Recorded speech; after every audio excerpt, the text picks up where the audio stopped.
supaya kita hanya bersandar pada Allah. Mana contoh? Musa alaihissalam. Musa hidup dia bukan main-main. Musa punya bapa ayah Fir'aun. Kamu, ayah kamu siapa? Tu orang kaya. Ayah kamu siapa? Tu orang ada kuasa. Musa, ayah kamu siapa? Fir'aun. Fir'aun, ayah Musa alaihissalam. Mak dia pula Asyah. Sebab dia budak yang dihanyutkan dalam boks kayu di Sungai Nil. Dan Asyah lama merindukan seorang anak. Hidup dia selesa. Hidup dalam istana, tak pernah susah. Ayah Raja Fir'aun, bunda pula perempuan yang baik. Tapi Allah ingin supaya dia jangan bergantung kepada manusia.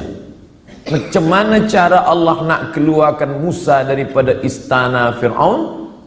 Maka Allah buat suatu cerita. Ada dua orang yang sedang berkelahi, bertikai, berkonflik antara bangsa Mesir dengan bangsa Israel, berkelahi. Maka pada masa itu datang Musa nak melerai dia. Janganlah kamu berkelahi, janganlah kamu bertinju. Maka masa itu orang ni degil tak nak berhenti. Musa pun terlanjur pukul, mati. Jadi Allah membuat itu. Fawakazahu Musa. Musa pun meninju dia dan orang ni mati. Musa pun takut, dia pun melarikan diri, bersandar sebatang pokok kayu. Masa Nabi Muhammad SAW Isra Mi'raj, Nabi tengok ada pokok kayu hijau kat bawah. Nabi tanya Jibril, ya, itu pokok kayu hijau apa? Disitulah dulu Musa bersandar, manakala dia tak ada tempat berpegang. Ayah hilang, mak tak ada, istana dah tinggal, manusia tak ada yang dikenal. Kadang dalam hidup ni begitu. Allah buat kita hilang pegangan supaya apa? Supaya kita hanya bergantung kepada tali Allah bihablillah. Makanya jangan suuzon pada Allah. Puan mungkin sekarang bergantung pada suami, tak lama selepas tu mati laki. Kenapa laki aku yang mati? Kenapa tak laki dia?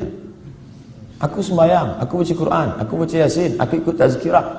Husnuzon pada Allah. Inna husni zanni abdi bi. Aku menurut prasangka hamba-Ku padaku. Mungkin Allah ingin supaya kita hanya bergantung kepada Allah semata. La haula wala quwata illa billah. Makanya perempuan yang tabah, dia tak menangis. Mati laki dia tak ada nangis. Awak tak menangis? Tak, saya bergantung pada Allah. Kenapa tak menangis? Memang saya lama dah tunggu. Sebab laki itu tak elok, jahat, tak sembahyang. Oleh sebab itu maka kita husnuzan pada Allah. Anak ada, bini ada, unta ada, kebun ada, berpegang kepada makhluk. Allah uji, Allah matikan anak, dia tetap berpegang. Allah buat unta lembu mati, kambing mati, tetap. Allah buat pula kebun-kebun yang hijau menguning, layu, mati, kering, tetap juga. Tinggal seorang saja yang tempat dia bersama, rahmah. Maka disebut dalam doa orang menikah, Allahumma arham bainakuma kama rahimta baina ayyuba wa rahmah.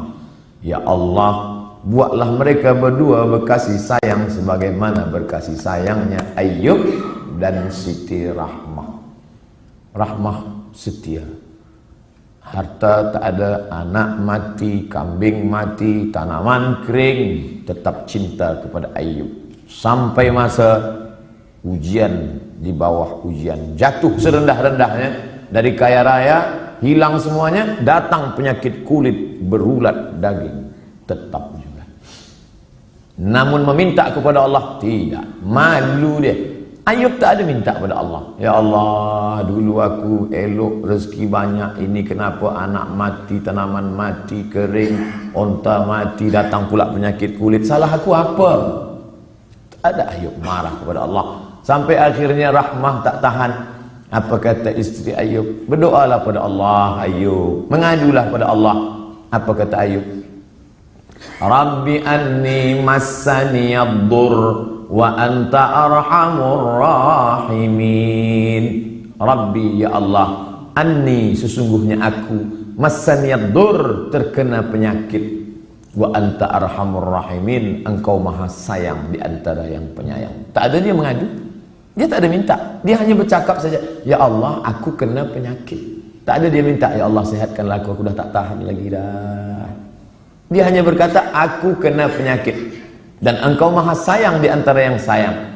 Maka saat itu apa kata Allah? Urkut birijlika, tumit engkau pijakkan ke tanah, keluarlah air memancar, mughtasalum baridun, air yang sejuk, dia mandi sehat walafiat, dibalikkan Allah lagi semua yang hilang. Bersandar, berpegang kepada Allah. Tak ada jalan lain. Hablum minallah. Faqsusil qasasa, ceritakan kisah-kisah itu hai Muhammad sallallahu alaihi wasallam. Ceritakan kisah-kisah itu wahai Abdul Somad, supaya apa? La'allahum yatafakkarun, supaya manusia ni berfikir, jangan dia sangka dia saja yang diuji Allah, bahwa nabi-nabi dulu pun ujian hidupnya luar biasa. Mereka luar biasa. Kalau Ustaz Abdul Somad biasa di luar. Di Sumatera, di Kalimantan, di Sulawesi, di Papua, saya bagi tazkirah di luar. Orang dalam masjid, saya di luar. Di Padang, tanah. Di Malaysia, alhamdulillah di dalam. Berpegang kepada Allah Subhanahu wa taala. Datang risau susah hati. Kemana risau hati nak dialamatkan? Ambil air sembahyang, menghadap kepada Allah, angkat dua tangan, Allahu Akbar. Kadang ada orang ini, dia nampak kita tenang, macam tak ada masalah dalam hidup, tapi dia tak sembahyang, dia tak baca Quran, dia tak berzikir. Kenapa dia tenang? Rupa dadah. Patutlah tenang, nak gila dah. Tidak ada jalan lain. Sebenarnya orang yang minum khamar tu yang nak dia cari apa? Ketenangan. Orang yang pakai dadah tu sebenarnya yang nak dia cari apa? Ketenangan. Orang yang makan itu ini sebenarnya ketenangan. Maka ketenangan semua ini palsu. Ketenangan ini tidak ada yang betul. Saya sampai office pukul 7. Biasa office cepat hari itu saya sampai. Ada seorang kaki tangan, Ustaz Somad cepat sampai. Ya, ada yang saya nak tanya pada Ustaz. Sebenarnya lama saya dah nak tanya, cuma malu di majlis. Ini kita tak ada orang lain, saya nak tanya. Apa? Saya kalau dengar lagu dangdut tenang hati saya. Kata saya, ini tak betul. Ketenangan yang betul adalah tenang masa berzikir, tenang masa berselawat. Kadang kita ni jaga pagi tidur, sempit rasa hidup, tak tahu entah apa yang menyusahkan hati, maka lapangkan. Orang lain dia kata, bila anda nak tenang, pejamkan mata, tarik nafas, tarik, tahan. Kita tak diajarkan macam tu. Kita diajarkan hadapi hidup ini, serahkan pada Allah Subhanahu wa taala, berzikirlah. Apa zikir? Kata ustaz ini banyak-banyak berselawat. Bila engkau susah hati, banyak-banyak berselawat. Allahumma salli ala sayyidina Muhammad wa ala ali Muhammad. Allahumma salli ala sayyidina Muhammad wa ala ali Muhammad. Allahumma salli ala sayyidina Muhammad. Kata ustaz ini pula, banyak-banyak berzikir. Afdhalul zikri fa'lam annahu la ilaha illallah. Kata ustaz ini pula, yang paling elok tu tasbih, subhanallah bihamdihi, subhanallahil azim, subhanallah. Jadi awak amalkan yang mana? Itulah ustaz. Sampai hari ini satu pun tadi saya tak amalkan. Habib ini cakap banyak selawat, ustaz ni cakap banyak zikir tahlil. Ustaz pilihlah. La ilaha illallah 1000 elok, selawat 1000 elok, istighfar 1000 elok. Malulah mana-mana nak bawa tasbih. Tak usah pakai tasbih, pakai tangan. Subhanallah, alhamdulillah, la ilaha illallah, Allahu akbar, Allahumma shalli ala sayyidina Muhammad. 3 kali pergi umrah, 3 bawa tasbih balik, 3-3-nya tergantung di kereta. Patutlah kereta tu yang tenang. Yang punya kereta risau. Kita berzikir supaya Allah turunkan ketenangan. Letak tenang tu di mana? Di hati. Yang punya hati ni siapa? Allah. Yang menurunkan ketenangan dalam hati siapa? Wallazi anzalas sakinata. Allah yang menurunkan ketenangan fi qulubil mu'minin, ke dalam hati orang yang beriman. Kadang hati itu macam kopi yang dikacau, kacau balau. Tapi kemudian manakala kita berzikir, terasa dia tenang. Pagi nak pergi ke office, Allahumma salli ala sayyidina Muhammad wa ala Muhammad, Allahumma salli ala sayyidina Muhammad wa ala Muhammad, Allahumma salli. Baca dapat dari rumah, makin jam makin banyak. Kalau kita marah, mengamuk, apakah jam itu berjalan? Tidak. Mengamuk macam apa ni? Tidak. Bukan dia bergerak. Kalaulah kita mengamuk dia bergerak, tentu kita mengamuk, kekejap mengamuk, kekejap mengamuk. Dia tidak akan merubah apapun. Maka banyak-banyak berzikir, banyak-banyak bersolat. Apalagi kita duduk di kota besar, internasional. Nak berangkat pagi, jam, balik jam, di tempat kerja pula banyak masalah. Bila lagi kita nak dapat ketenangan? Maka tak ada jalan lain kecuali hablum minallah. Berzikir. Saya malu nak bawa tasbih, Ustaz. Okey, ada yang sekarang pasang macam ring cincin, okey.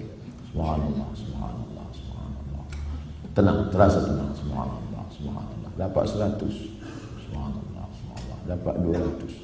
Dapat 1000, ambil gambar.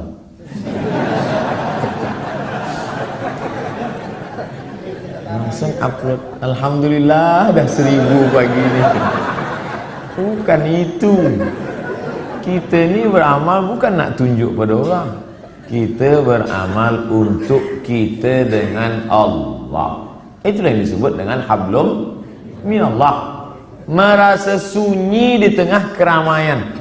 Ini ramai, banyak orang, tapi kita merasa sunyi sebab kita berdua sahaja dengan Allah.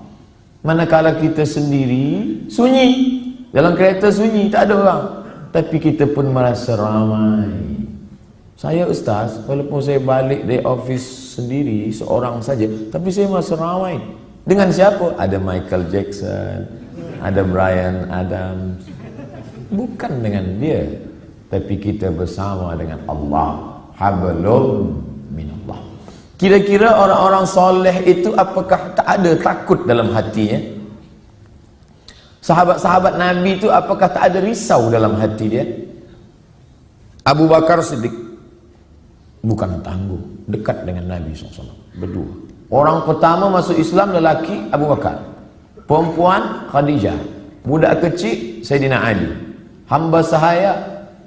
Ini orang paling dekat dengan Nabi. Tapi manakala dia berada di Jabal Thur dan dia tengok kaki orang kafir Quraisy, sikit lagi nak tangkap dia. Kaki dah nampak.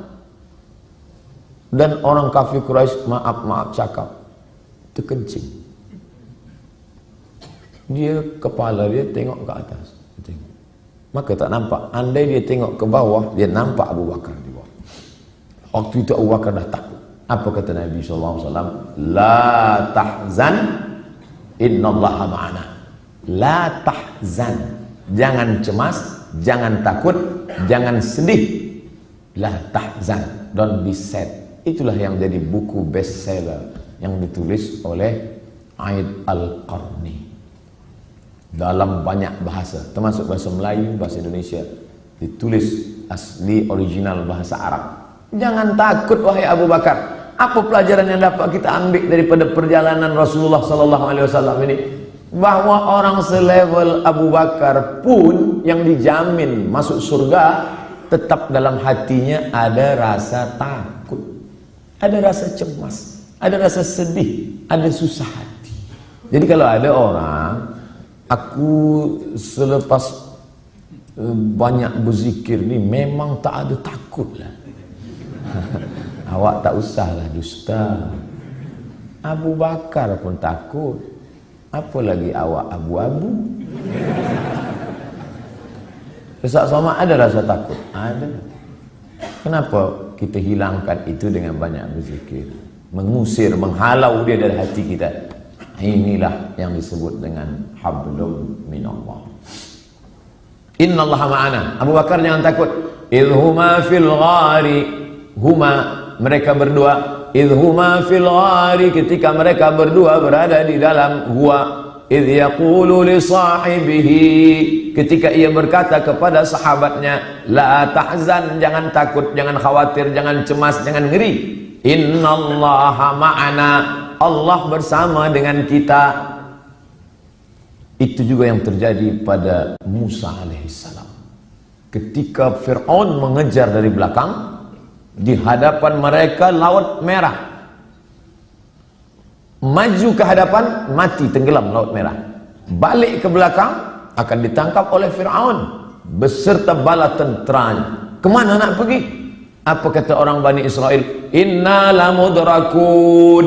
Musa, sekali ini kita memang mati Musa. Tengoklah ke belakang. Tengok belakang Musa. Itu Fir'aun dah nak tangkap kita. Di hadapan kita pula laut merah. Inna lamudrakun. Kita akan ditangkap. Apa kata Musa? Kalla. Tidak. Inna ma'iyya Rabbi. Bersamaku ada Allah. Beza jawaban Musa dengan Muhammad sallallahu alaihi wasallam. Cuba kita tengok bunyi. Kalau Muhammad sallallahu alaihi wasallam, innallaha ma'ana, Allah bersama kita. Kita ramai. Kalau Musa ada, inna ma'iyya Rabbi, bersamaku, aku saja, kamu tidak. Kenapa beza cakap Musa dengan cakap Muhammad sallallahu alaihi wasallam? Kerana sahabat Musa berbeza dengan sahabat Muhammad. Sahabat Muhammad ketakutan. Orang yang ketakutan, kita bagi dia semangat. Jangan takut, Allah bersama kita.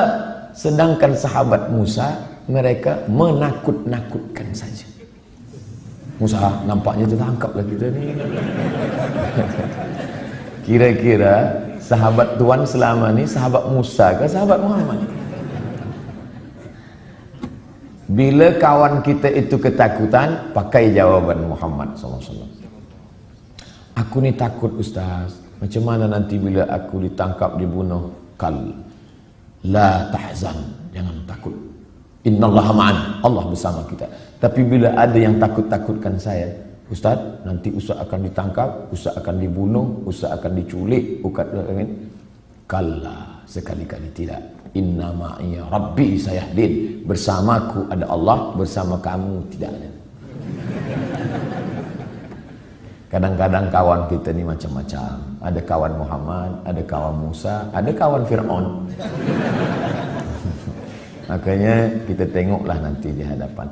Bila dia, kita tahu dari bunyi cakap dia. Kalau dia takut, engkau lah yang dikatakan Ustaz semalam. Nampak-nampaknya engkau ni kawan Fir'aun.